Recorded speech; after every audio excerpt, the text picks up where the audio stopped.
All right, Professor Daniel Meyer is a professor in the College of Business and Economics at the University of Johannesburg, and he joins us now live via video link. Prof, a very good afternoon to you. So while the scrapping of the increase in VAT has been widely welcomed, as we've heard in that previous clip, National Treasury has warned that scrapping the increases will result in an estimated revenue shortfall of around 75 billion rand over the next 3 years. So as we get your reaction, perhaps also give us a sense of how significant this is in the context, of course, of the country's overall fiscal health. Yes, thank you. Look, it's an important decision that the VAT has been scrapped. I think it's important for mostly the poor in South Africa. The cost of living, as we've seen there, it's very high at the moment. People are really struggling. And we don't need to pay more tax at this point of time. All of us are paying a lot of tax, including the personal tax brackets are very high.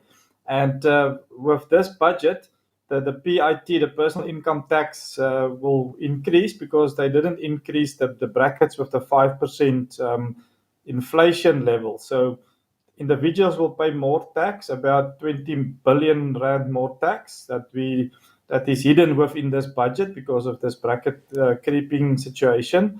But there is a shortfall. I think it's about 30 billion per year. But remember, there will be much better tax collection also by SARS. They will get more funding to collect the tax much better. Plus, we are collecting much more tax with this two-pot retirement system. SARS are collecting huge amounts of tax through that process. So it's very important that we don't pay more tax. Government must spend better, more efficiently, and there's many ways to cut spending and to be more efficient. All right, so in the main, VAT will then be maintained at 15%. So the minister, as we understand it, will now be introducing a revised version of the appropriation bill and division of revenue bill within the next few weeks. What sustainable revenue sources then can now be looked into to relieve pressure? Yes, the minister will have to represent the budget, amended budget.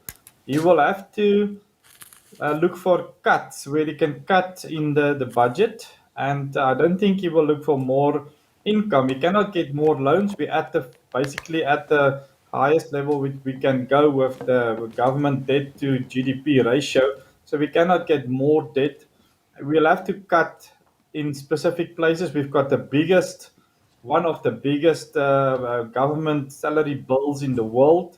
It's about 13% of GDP, and it's much too high. We need to look at that. We can easily make a lot of savings there. We've got a very large cabinet with a lot of government departments compared to other countries. So there is ways to cut the spending. But as I said, no more tax increases. If we increase the taxes, the money in our pockets is less. We can spend less. The economy will grow even slower. So it has a huge economic development and growth impact on South Africa. And as we've heard, the budget is there to stimulate economic growth, but tax increases doesn't do that. It is a big hole in the system, and people will not be encouraged to work harder in the future if there's tax increases. The tax levels are already very high compared to the rest of the world. So cut and spend more effectively. I would say that the tender and the procurement processes in South Africa is also a problem where we can have a lot of savings.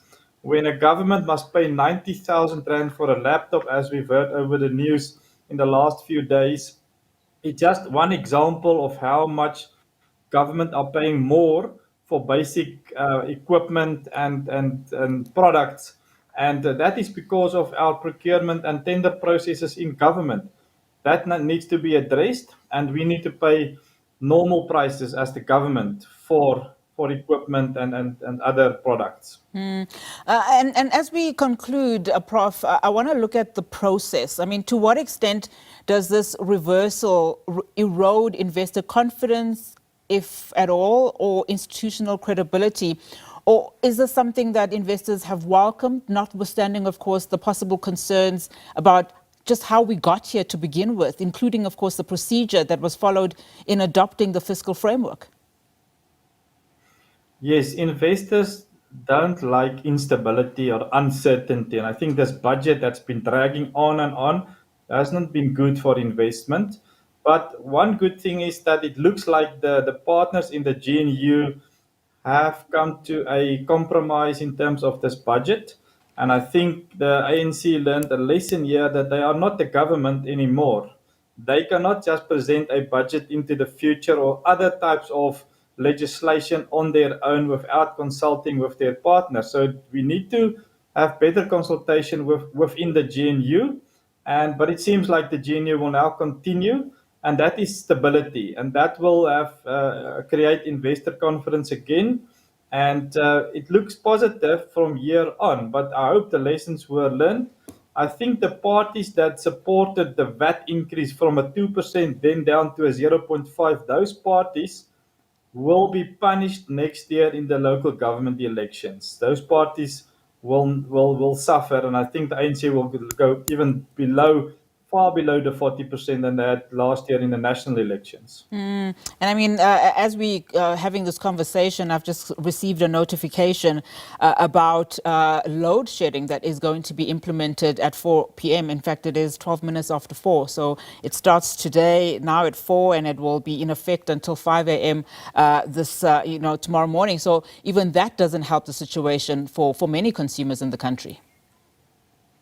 Yes, I was expecting that with all the rain, because last year they said no, that it's wet coal and stuff like that. One of the reasons, so it is expected that it's going to come in.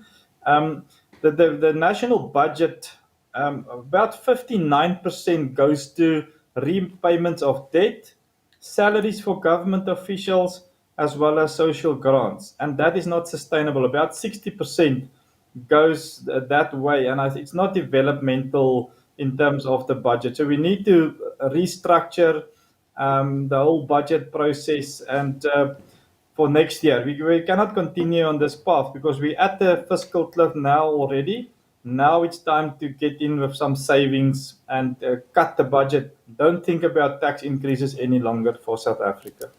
A fiscal cliff indeed. Prof, thank you so much for your time. Professor Daniel Meyer is a professor in the College of Business and Economics at the University of Johannesburg, just speaking to us there about a range of issues, including, of course, the scrapping of that VAT increase. And as you can see there on your screen, we are now in load shedding territory. Eskom has just issued out a statement saying that despite significant progress in generation recovery efforts, higher than expected electricity demand, the loss of generation units, and the extensive planned maintenance have placed strain on the system. As a result, stage 2 load shedding will be implemented from 4 p.m. today, which is now essentially, and will remain so in effect until 5 a.m. tomorrow morning.